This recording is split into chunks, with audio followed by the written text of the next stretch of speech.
ओम शांति। आज 15 अगस्त 2023 है और प्यारे बाबा के साकार रूप से चले हुए मधुर महावाक्यों को स्पष्ट करेंगी आदरणीय आशा दीदी।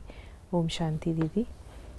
बाबा ने कहा, मीठे बच्चे, बाप का बिंदी स्वरूप है, उसे यथार्थ पहचान कर याद करो, यही समझदारी है। यही समझदारी है। शिव बाबा ज्योतिर्लिंगम नहीं है, शिव बाबा ज्योति बिंदु है। तो मैं जो हूँ, जैसा हूँ, मुझको वैसा ही समझ के याद करना, वही समझदारी है वो बिंदु। और हम याद करें ज्योतिर्लिंग के रूप से तो याद भी नहीं पहुँचेगी, प्राप्ति भी नहीं होगी। इसलिए शिव बाबा ज्योति बिंदु है, हम भी ज्योति बिंदु हैं, ये समझ के हमको याद करें। प्रश्न है, बेहद की दृष्टि से स्वप्न का अर्थ क्या है? इस संसार को स्वप्नवत संसार क्यों कहा गया है? बाबा ने कहा, स्वप्न अर्थात जो बात बीत गई। तुम अभी जानते हो ये सारा संसार अभी स्वप्नवत है, अर्थात सतयुग से लेकर कलयुग अंत तक सब कुछ बीत चुका है। तुम्हें अभी सेकंड में इस स्वप्नवत संसार की स्मृति आ गई। तुम सृष्टि के आदि, मध्य, अंत, मूल वतन, सूक्ष्म वतन, स्थूल वतन को जानकर मास्टर भगवान बन गए हो। बाबा ने बताया है स्वप्न का अर्थ क्या है। जो लोग कहते हैं संसार मिथ्या है, स्वप्नवत है, तो स्वप्नवत का अर्थ बाबा ने बताया कि जो पास्ट हो जाता है उसको स्वप्न कहते हैं। और अब तुम बच्चों को उस स्वप्नवत संसार की नॉलेज है, जो पास्ट हो गया, आदि में क्या था, मध्य में क्या, अंत में क्या, तुमको ये नॉलेज है। बाकी संसार स्वप्नवत नहीं, संसार रियल है, लेकिन जो पास्ट हो उसको बाबा ने स्वप्नवत कहा। गीत है, कौन आया मेरे मन के द्वारे। शिव बाबा अपने मीठे मीठे बच्चों, सिकी लदे सालीग्रामों को बैठ समझाते हैं। सालीग्राम ही शिव बाबा के बच्चे ठहरे ना। बच्चे जानते हैं कि हमको वो पढ़ाते हैं जिनको रिंचक भी कोई जानते नहीं है। शिव के मंदिर में जाते हैं, परंतु वहाँ तो इतना बड़ा शिवलिंग देखते हैं, ये थोड़ी समझते हैं कि हमारा बाबा बिंदी है।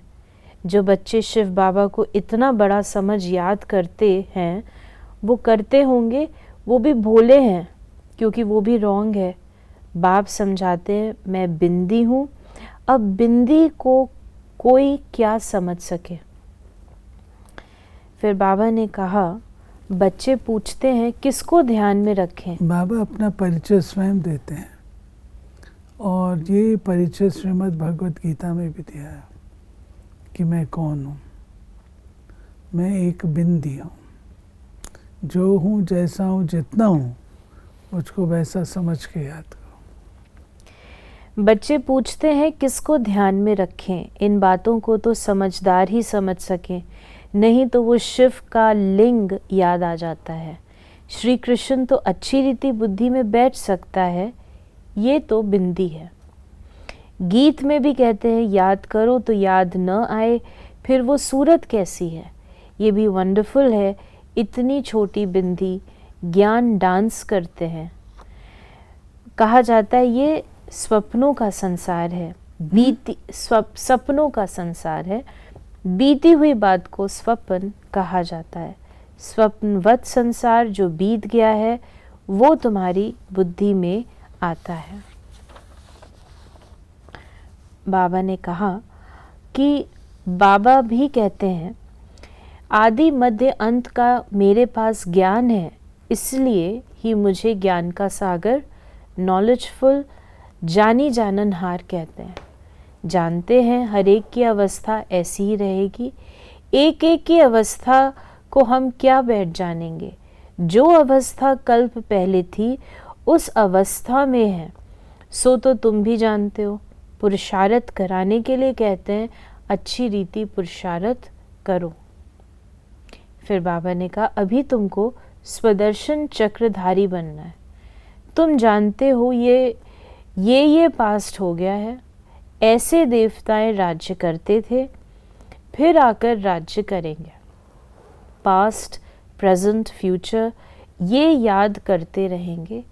उनको ही स्वदर्शन चक्र कहा जाता है।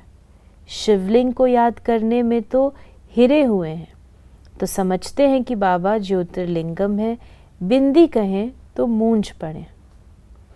फिर बाबा ने हम बच्चों को कहा कि बड़े बड़े साइंस घमंडी जो हैं उन्हों की बुद्धि में है कि ये सब ख़त्म हो जाएंगे।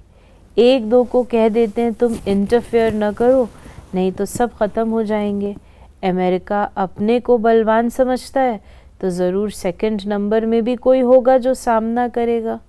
गाया हुआ है, दो बिल्ले लड़ते हैं। यादवों ने अपने कुल का विनाश किया, तो वो दो बिल्ले हुए ना, वही प्रैक्टिकल हो रहा है। तुम बच्चे जानते हो, आगे भी इस समय तुमने ही नॉलेज ली थी, अब भी ले रहे हो। रेपिटेशन का ज्ञान।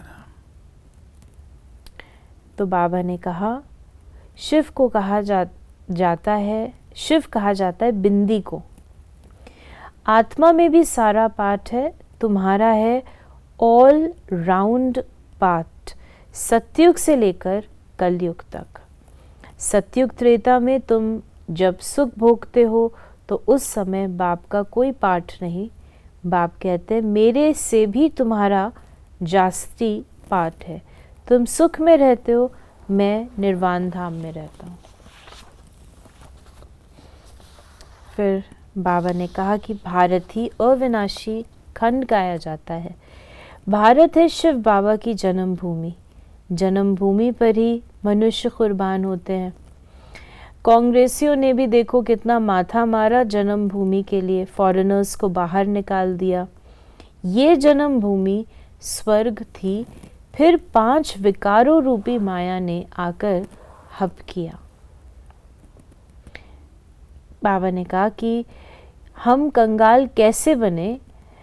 माया बड़ा चूहा है, आधा कल्प खाते खाते भारत को कौड़ी जैसे बना दिया। बड़ा ही बलवान है। आज बाबा ने माया को चूहा कहा है। फिर बाबा ने कहा कोई भी नहीं जानते अभी फिर इस पर जीत पानी है। कितने महीन राज हैं। बाबा की मदद से हम फिर से राज्य भाग्य लेते हैं। कोई हाथ पांव नहीं चलाते। गुप्त रीति से हम अपना बेहद के बाप से वर्षा लेते हैं, जो आधा कल्प रहेगा। बाबा ने कहा कि बाप अपना पाठ बजाकर अपने धाम चले जाते हैं और तुम मददगारों को भी साथ में मुक्ति धाम में ले जाते हैं। बाबा अपना कर्तव्य बता रहे हैं कि मैं कैसे अपना कार्य करता हूँ। तुमको आप समान बनाता हूँ और घर वापस ले जाता हूँ, तो तुम मेरे जैसा बनते हो, तब वापस जाते हो। और बाबा ने कहा मददगारों को लेके जाता हूँ। बाबा ने कहा पहले तुम बाबा को याद करो, वर्षा तो ले लो, बाकी वहाँ की रस्म रिवाज जो होगी वही चलेगी। वहाँ की रस्म रिवाज सब नई होगी। वहाँ ये उत्सव आदि होंगे नहीं।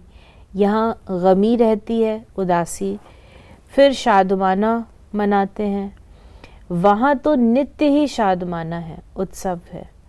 रोने की दरकार नहीं रहती, उत्सव मनाने की बात नहीं रहती। सदैव हमारे बड़े दिन होंगे। वहाँ शादी भी धूमधाम से होती है, दहेज मिलता है, दास दासियाँ मिलती हैं।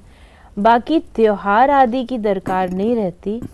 ये हैं ही संगम के त्योहार जो भक्ति मार्ग में मनाए जाते हैं। वहाँ तो सदैव खुशियाँ ही खुशियाँ हैं। त्योहार आदि मनाना वो कलयुगी दुनिया में, सतयुगी दुनिया में कोई त्योहार नहीं मनाते। हर दिन त्योहार है, क्योंकि खुशी है। त्योहारों में खुशी मनाते हैं, वहाँ हर दिन त्योहार है। बाबा ने आज वरदान दिया बाप के डायरेक्शन प्रमाण सेवा समझ हर कार्य करने वाले सदा अथक और बंधन मुक्त भव। प्रवृत्ति को सेवा समझकर संभालो, बंधन समझकर नहीं। बाप ने डायरेक्शन दिया है, योग से हिसाब किताब चुकतू करो।